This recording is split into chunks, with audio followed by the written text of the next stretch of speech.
5 ang naitalang patay, 9 na iba pa ang nailigtas sa search and rescue operation sa gumuhong supermarket sa Porac, Pampanga. Ang iba pang detalye sa live report ng aming partner na si Joan Ponsoy.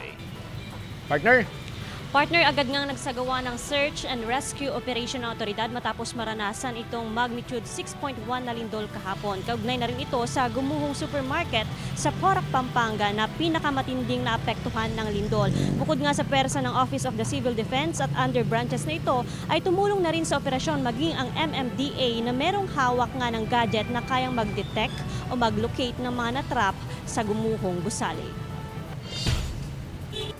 Pahirapan ng search and rescue operation sa Porac, Pampanga. Gumuho ang supermarket na ito matapos tumama ang magnitude 6.5 na lindol kahapon. Ilang empleyado at mamimili ang natrap sa loob ng gusali.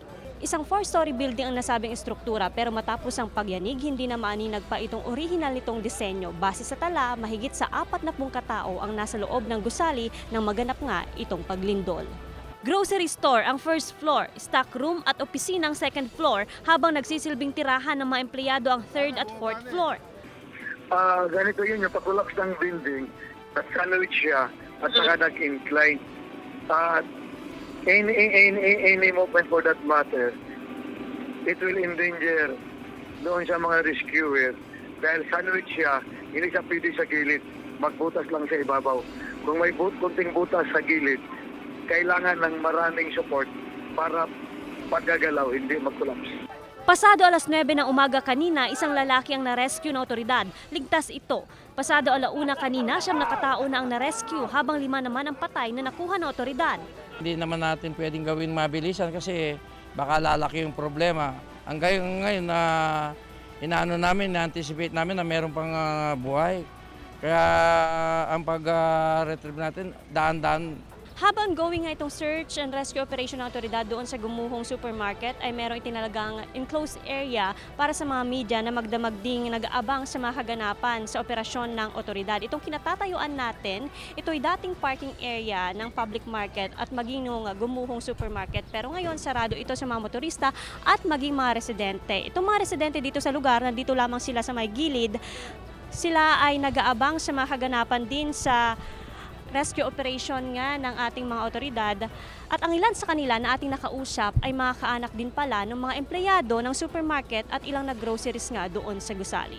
Alas 7 pa lang kagabi, nag-aabang na si Richard de la Cruz. Umaasa siyang ligtas ang kanyang pamangkin na nag-grocery umano sa lugar. Balin, bumili nga lang po ng pagkain po, ma'am. Yung kasama niya, nakalabas, yun siya hindi po.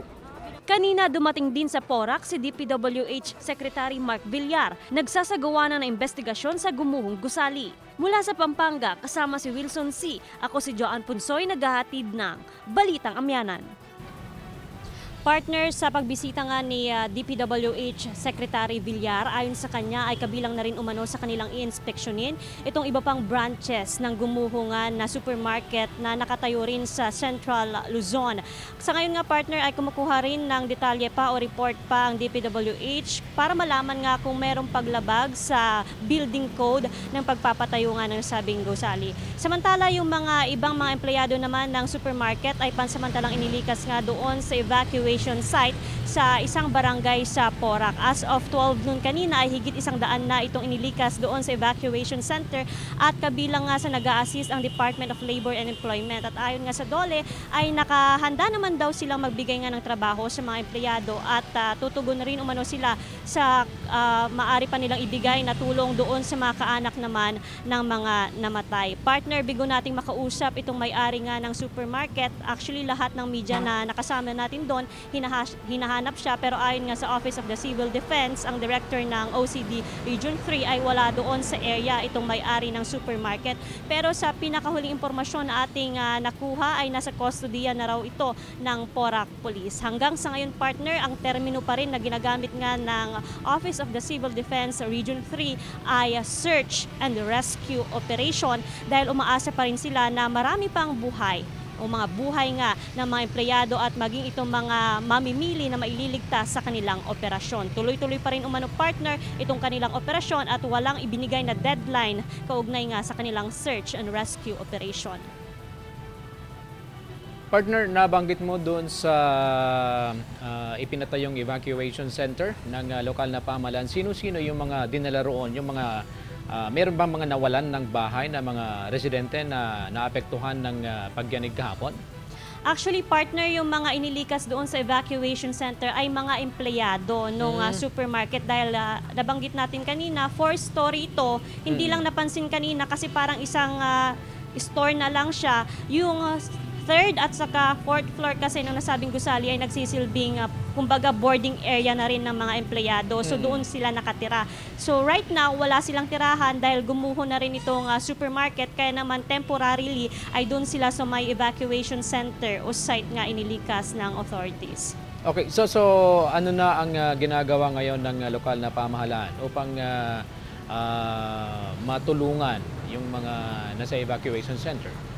Nakikipag-ugnayan pa rin, partner, nga ang local government unit sa iba pang departamento para sa may bibigay ng tulong sa mga empleyado. Lalo't napag-alaman din natin, partner, na itong mga empleyado ay hindi naman, karamihan sa mga ito ay hindi nga residente sa Porac. Yung iba nga dito galing pa sa ibang mga probinsya na naghahanap buhay para rin sa kanilang mga kamag-anak. Ang initial lang naman na tumugon dito, since sila yung nakahawak nga o nakatoka sa pagbibigay ng trabaho, ang Department of Labor and Employment. May kanya-kanya na kasing task itong iba't ibang departamento nang sa ganun nga ay mas mabilis na rin itong pagtugon doon sa nangyaring pagguho nga doon sa isang supermarket sa Porac, Pampanga. Partner, meron ka bang nakuhang eksaktong bilang kung ilan yung nasa loob ng supermarket noong mangyari yung lindol kahapon at ilan yung nailabas na at ilan yung natitira pa?